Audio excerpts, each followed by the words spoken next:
অনেকের কাছেই ব্রয়লার মুরগিটা না একদম ভালো লাগে না, বাট আমার কাছে ব্রয়লার মুরগিটা খুবই মজা লাগে যদি একটু সুন্দর করে রান্না করা হয়। আসসালামু আলাইকুম, সবাইকে নতুন একটি ভিডিওতে ওয়েলকাম করছি। তো ব্রয়লার মুরগিটা আমি সচরাচরভাবে এভাবেই রান্না করি। তো এই যে ভালো করে ক্লিন করে ধুয়ে নিছি, তারপরে মধ্যে লবণ, হলুদ গুঁড়া, মরিচের গুঁড়া দিয়ে ভালো করে মুরগিটাকে মাখায় রাখবো মোটামুটি আধা ঘন্টার জন্য। একদম একটু ভালো করে মানে মাখায় নিব আর কি। হলুদ মরিচটা একটু বেশি করেই দিছি। এরপর এগুলোকে আমি একটু ভেজে নিব। অনেক সময় আমি একদম মানে ভালো করে ভেজে নিই, মানে একদম কড়া কড়া করে লাল লাল করে, মাঝে মাঝে একটু কম ভেজে নিই আর সময়ের উপরে ডিপেন্ড করে। সময় বেশি থাকলে দেখা যায় কড়া করে ভেজে নিই, আর যদি একটু সময় কম থাকে, তাড়াহুড়া থাকে, তাহলে একটু কম লাল করে ভেজে নিই। তো আজকে হালকা লাল করেই ভেজে নিয়েছি। আমার কাছে কড়া করে মানে লাল লাল করে ভাজিগুলো আরেকটু বেশি ভালো লাগে, বাট আমার হাজব্যান্ড একটু মানে নরম রাখতে পছন্দ করে, বাট আমার কাছে একটু কড়াটা ভালো লাগে আর কি। তো আমি যে একটু যখন মোটামুটি লাল করে ভাজা হয়েছে তখন নামায় ফেললাম। এরপরে মুরগি ভাজা তেলটা দিয়েই দিলাম কড়াইতে। ওর মধ্যে সব ধরনের গরম মশলা, এলাচ, লং, দারচিনি, তেজপাতা সব কিছু দিয়ে একটু ভেজে নিলাম গরম মশলাগুলোকে।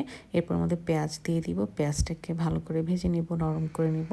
টমেটো ছিল না, টমেটো দিলে এই রান্নাটা আরও বেশি মজা হয়, যার কারণে টমেটো দেওয়া হয়নি সেদিন। এরপর এই যে পরিমাণ মতো হচ্ছে লবণ দিয়ে দিলাম। এরপর পেঁয়াজটা যখন হালকা লাল হয়ে আসছে তখন এর মধ্যে আমি আদা বাটা, রসুন বাটা দিয়ে দিলাম পরিমাণ মতো।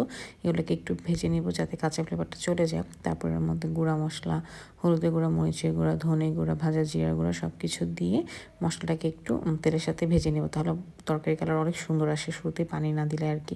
এরপরে এই যে মশলাটাকে একটু ভেজে এর মধ্যে হচ্ছে পানি দিয়ে দিলাম। পানি দিয়ে মশলাটাকে ভালো করে কষাই নিলাম। একদম দেখেন সুন্দর তেল উঠে আসছে। এরকমভাবে মশলাটা কষানোর পর এর মধ্যে ভেজে রাখা মাংসগুলো দিয়ে দিলাম। তো এখন হচ্ছে মাংসটাকে এটার সাথে কষায় নিব। মশলার সাথে কিছুক্ষণ সময় নিয়ে আমি একটু ভালো করে নেড়ে চেড়ে একটু কষায় নিচ্ছি। কিছুক্ষণ ঢেকে হচ্ছে কষায় নিব পানি দেওয়ার আগেই আর কি। মানে যেহেতু মুরগিটা একটু ভাজা ছিল, খুব বেশি পানি দিয়ে আসলে রান্না করাও লাগে না, কষানোও লাগে না। এরপরে এই যে আরেকবার হচ্ছে আমি এখানে কষানোর জন্য পানি দিয়ে দিলাম। তো এই পানিটা যখন মোটামুটি শুকায় আসবে, তেলটা যখন উপরে উঠে আসবে, কষানোটা কমপ্লিট হবে, তখন আমি এর মধ্যে হচ্ছে এক্সট্রা ঝোলের পানি দিব। তো এই যে দেখেন মাশাআল্লাহ মুরগিটা কষানো দেখতে কত ভালো লাগতেছে। আমি অনেক সময় এরকম কষানোই রেখে দিই, এক্সট্রা করে ঝোলের পানি দিই না। এটা হচ্ছে পরোটার সাথে বা রুটির সাথে খেতে অনেক বেশি ভালো লাগে কিন্তু।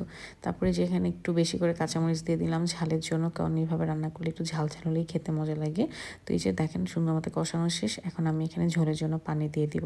মুরগিটা হচ্ছে খুব বেশি ঝোলও থাকবে না, আবার কম ঝোলও থাকবে না, মাখা মাখা একটা ঝোল হবে আর কি। তো এই পানি দেওয়ার পর আর আমার ভিডিও করতে মনে নাই।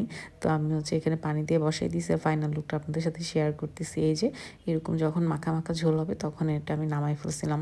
ব্রয়লার মুরগিটা কিন্তু এভাবে খেতে খুবই মজা লাগে। যারা যারা খান না তারা একবার ট্রাই করতে পারেন, ভালো লাগবে ইনশাআল্লাহ।